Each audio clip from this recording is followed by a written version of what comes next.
I heard it was lung cancer, everyone was also saying like, well, that seems so strange. Like our friend, she's never smoked.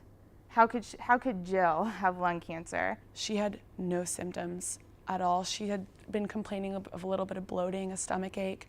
We had been celebrating her finishing NCAA finals just several days before then. So to have a cancer diagnosis was just totally out of the blue. They first assumed it was ovarian cancer because her ovaries were so big, and then assumed it was breast, and then they assumed it was liver, and then they assumed it was lung cancer. A couple days later, they found out it was lung cancer, but because it is so rare in young women, they didn't even suspect it at all. When they actually said, we're taking her off of chemotherapy and, she's probably going to pass away in the next couple days, for all of us, it was unbelievable. Just a huge shock. It came out of, because I personally refused to believe that Jill wasn't going to make it. Up until hours before she passed away, I refused to think that something like that would happen to one of my best friends. She was diagnosed at 21 and passed away at 22.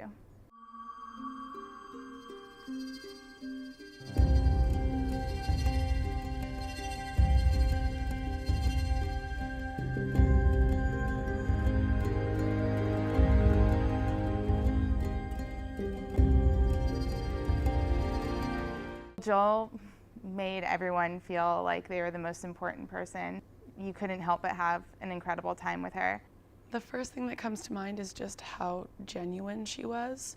I remember feeling so uncomfortable and scared coming into a new sorority where I really didn't know anyone, and she was one of the first people that just invited me to come out with her to meet her friends, and she became one of my best friends, and all of her friends are still my closest friends. Her willingness to step out, and especially that first week of college, you're willing to grab onto somebody, and for us, it worked into this perfect relationship, friendship, that we were inseparable, really. She always had great ideas. You didn't know what to do that day, Jill knew what to do. Jill really taught me, especially after she was diagnosed, she really taught me to enjoy every single moment that I have with all the people that are around me. She really taught me that, because by the end I could see that that was something that she was really doing.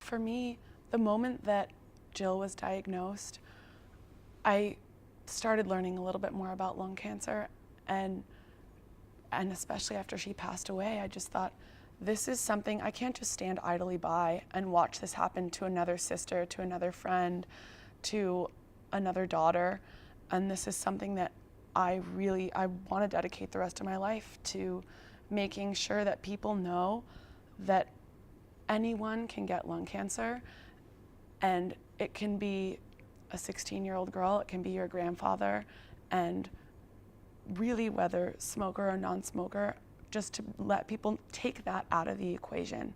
These are human beings, these are people with friends and family, and we need to increase the survival rate, being that it's the #1 cancer killer and there's no funding. It's just something that it's criminal.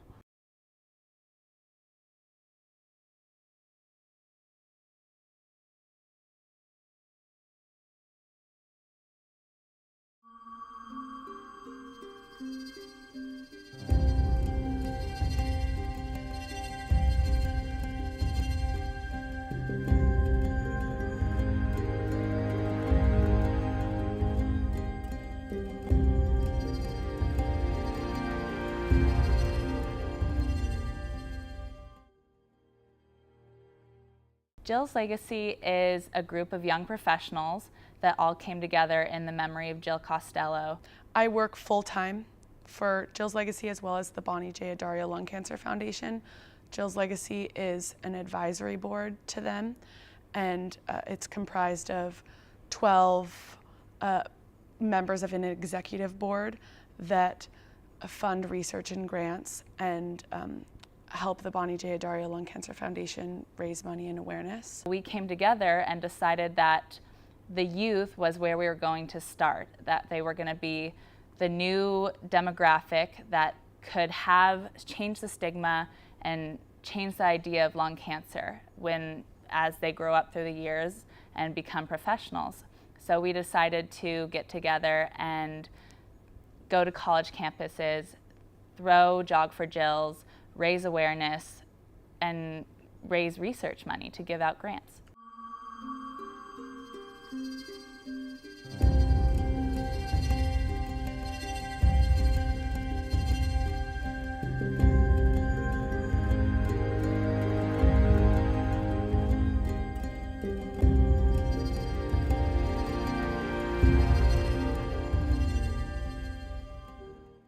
Jill was not a smoker, and that's what we need to know.